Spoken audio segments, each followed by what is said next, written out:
Hello everybody and welcome to That's Football. It's your Premier League preview. Some people call them the Greek Accrington Stanley, but how good are Olympiacos? In all seriousness though, I mean, how good are Olympiacos? We don't know. They're good enough to knock Arsenal out of the Europa League, and Arsenal fans will be feeling somewhat hungover this morning in a footballing sense. They've got no Premier League game at the weekend. Their next game is Monday night against Portsmouth in the Cup, and it's a long wait to a game that they can get some sort of, resurrection to their season, because the FA Cup, look, Arsenal fans probably quite fancy winning the FA Cup, but the prospect of, is that going to be your route into the Europa League, or are you going to try and get top four? Arsenal's season has lurched into a place where I don't think many Arsenal fans expected it to happen. And look, no matter how good Olympiacos were, Arsenal should be beating them. They did the job in Greece, and that they didn't do the job. They lost. They actually lost in extra time yesterday, so they deserve to be out. I'm surprised by it. But what I want to say to Arsenal fans is,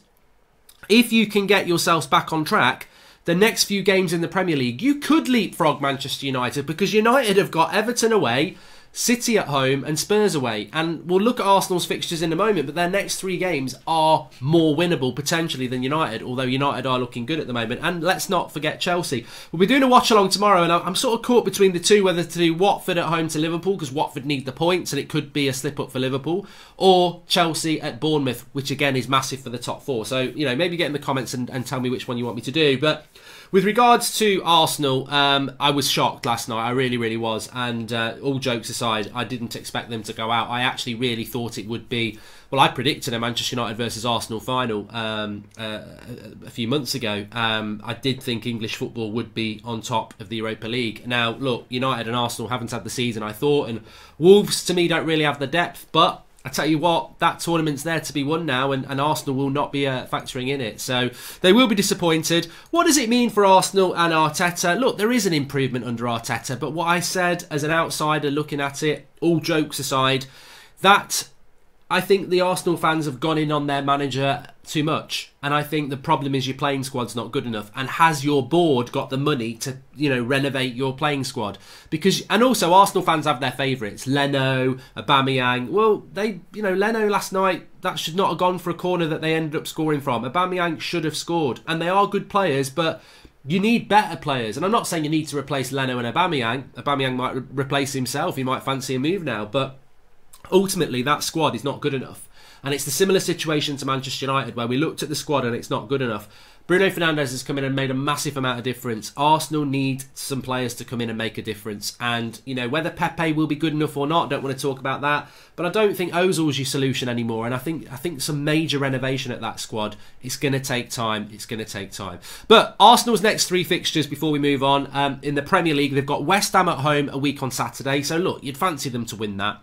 Then they've got Brighton away, and then they've got Southampton away. So 3 games there where they've got to take... Well, and then they play Norwich at home. So actually, 4 games before they go to Wolves in mid-April. They've got to take 12 points from those games. And why... Look, you never know with Arsenal, but home to Norwich and West Ham, they should beat that. Brighton away, they should win that. Southampton away could be tough. But at least 9 points from 12 for Arsenal in their next 4 games would put them onto 46 points. Well, United are currently on 41, and we've got to play Everton, Man City and Spurs. So you could have a situation at the start of April where Arsenal are level, or maybe just behind, or just in front of Manchester United, and that's what Arsenal have got to cling on to. So banter aside, I did wake up this morning and think, you know what, maybe Arsenal aren't necessarily out of everything yet. But let's have a look at the Premier League. We have got a game tonight, which is Norwich against Leicester. God, do Leicester need a win? I mean, we talk about can the Premier League top 4 race be opened up by teams like Arsenal and Manchester United and Chelsea, but Leicester at the moment are only 6 points ahead of Chelsea. If they don't get a result tonight against Norwich, they're going to be in trouble. So they desperately, desperately need one. With regards to Norwich, I mean, Norwich are 7 points off safety. It's not curtains yet, but it will be very, very soon. So Leicester need a win there. I expect Leicester to win. And then moving in tomorrow, Brighton against Crystal Palace. Isn't there some sort of weird Brighton Crystal Palace thing that nobody understands? There's like a massive rivalry between Brighton and Palace that I've got no understanding of that. 12:30 kickoff. Definitely not going to do a watch along for that. Brighton need the result. Crystal Palace have sort of hit that on the beach time, really, in relation to their league form. They've had a good season, Crystal Palace. They're firmly in the mid-table with 33 points. I don't think they're going to go much higher than that, and they're not going to get pulled into a relegation battle. Brighton, at the moment, still have a little bit of a gap. They're 4 points off West Ham, so if they could get a result tomorrow, I think they'd be in a strong position, so I fancy a draw in that one. And then Chelsea-Bournemouth is very interesting. Everton, Man United I want to talk about in a moment, but Chelsea-Bournemouth's really interesting. Chelsea effectively out of the Champions League this week with that loss to Bayern Munich at the Stamford Bridge. So Chelsea need to go and get a result at Bournemouth, but Bournemouth themselves in a relegation battle. And all eyes are on Chelsea for me as a United fan. I think Spurs fans will be looking at it, Wolves, Arsenal fans. Everybody who thinks they've got a shout of top four will be looking at that Chelsea game and thinking, come on Bournemouth, get something. Chelsea, if they win at Bournemouth, might give them some momentum. They've got the grasp of fourth place at the moment, but this is a potential banana skin, and I quite fancy a draw in that one, which would be a good result for everyone else. Newcastle against Burnley, yeah, both teams doing quite well. I mean, Burnley, if they win, they're sort of technically in a top four race, aren't they? They're not, but let's humour them. I think that'll be a draw. West Ham home to Southampton, they massively need a result in that game. Southampton are way away from relegation now. They're comfortably mid-table. West Ham need a win. I think West Ham will get a win. They need a win desperately, and I think West Ham will win that 1-0.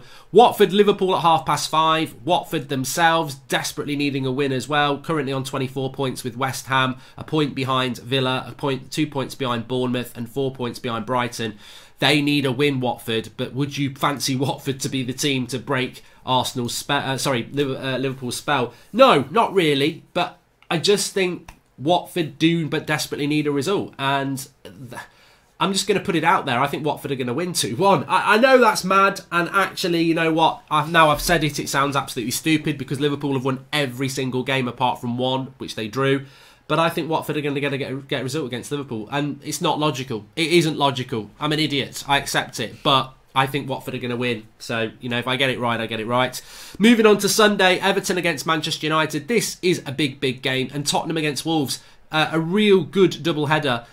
It's a shame that they've not put one of the games at 4:30. Obviously, they've got the Carabao Cup final, which next to nobody gives a shit about, apart from Villa fans and Man City. I'm not even going to watch that game. I really hope Villa win, but I'm not going to watch it. It's an easy win for City. It's an easy bit of trophy for them. And I know loads of Villa fans, and I really, really hope you win, but I just got no interest in it. I really think it's just not going to be a very interesting game. I'd rather watch Spurs against Wolves, which I won't be watching because I'll be doing United against Everton. But look, this is very, very big. Everton are on 36 points. Manchester United are on 41 points. Goodison Park's a very difficult place for United to go. I think I don't know what the result's going to be in this game. Everton are much improved under Ancelotti, but it's so hard to predict. If Everton win, they go 2 points behind United. If United win, they could be in fourth place if Chelsea slip up at Bournemouth. So maybe the draw is the most obvious result, and I probably think it'll be a score draw, so I'd probably go 2-2 with that. I need to think about it more for my preview on the United stand. I don't normally go with the draw, but for this, just to save a bit of time, I'll go with that. And then Tottenham against Wolves, very interesting. Tottenham at home, they've had all week off. Wolves played on Thursday night, so it's a very quick change around to go away to Spurs. Wolves on 39 points, Spurs on 40 points. Wolves did rest some players for that Espanyol game because they'd won so convincingly at the Molineux. And Wolves for me are probably the informed team in the Premier League at the moment. Really are doing very, very, very well. I don't think Wolves have got... I think Wolves are unfortunate because I think Wolves actually, if they could put their best team out every week, they would be a real contender for top four. But I think that their odds are double figures. They're like 12-1 to get it, and which is really unfair considering they're only 5 points off Chelsea. But I think a lot of it's to do with the fixtures that they've got to play over the next few weeks. And going to Spurs will be difficult, but Spurs are so bad at the moment, and Spurs basically out of the Champions League as well. So Mourinho, apart from I think they're still in the FA Cup. Focusing on that fourth spot. Mourinho wants to play Champions League football, so he's going to be focused. They've got Wolves at home on Sunday. They've got United at home in a couple of weeks, and Wolves need to Spurs need to win both of those games. Do I think they're going to do it? I think this is going to be 0-0. I think it'll be Tottenham 0, Wolves 0. I think Tottenham are struggling to score goals, but will keep it tight. And I think Wolves keep it tight and try and hit teams on the break. So this, to me, is a typical United-Wolves game. I think it's going to be tight. I think it will be a draw. And I don't think a draw actually helps either team. I think at this stage, both of those teams just want to... They need to go on a running on a running spree, basically. A winning spree, not a running spree. So I think that one will be a draw as well. So ultimately, I think when we come to Sunday night, the top 4 race could actually look favourable for Arsenal. Because if Chelsea draw, they'll be on 45 points. If United draw, 42. If Spurs draw, 41, and Wolves would be on 40, which means Arsenal would have only lost a point and they haven't played a game. Same for Sheffield United as well, who don't play this weekend. So Sheffield United and Arsenal not playing this weekend because of the Carabao Cup game. But look, I'm not trying to humour you, Arsenal fans. I wouldn't give up yet. You've got 4 winnable games in the Premier League. You've got to win those 4, and you need the teams above you to start dropping points, because I think Arsenal's end to the season is quite difficult. But the big bonus for Arsenal now is they ain't playing Thursday, Sunday anymore. So Arteta's got time to work with his team and work on the coaching and have a fresh team for every game. So Arsenal have inadvertently made that decision. Can you do top 4 and the Europa League? No, so we'll just get knocked out of the Europa League. They've now got to try and pull off top 4, and they've got to go from 9th to 4th. It's going to be hard, but they've got to win the next 4 games. We'll see. We will see. But a big weekend in relation to that. I mean, if Chelsea win, United win, and Spurs win, I think Arsenal, the door is sort of being slammed in their face in relation to top 4. They need a few draws this weekend, and I think there will be. Thanks for watching. Smash a like on the video, subscribe if you're new, and please do subscribe. We're only about 50 subscribers from 125,000 subscribers, so please do subscribe. And we will have a watch along tomorrow, so join us, subscribe, get your notifications on. We'll either be live at 3 o'clock or 5:30. I just haven't decided whether to do Bournemouth, Chelsea, or Watford, Liverpool. Get in the comments and let me know what you think. I'm not doing both. Speak to you all soon. Thanks for watching.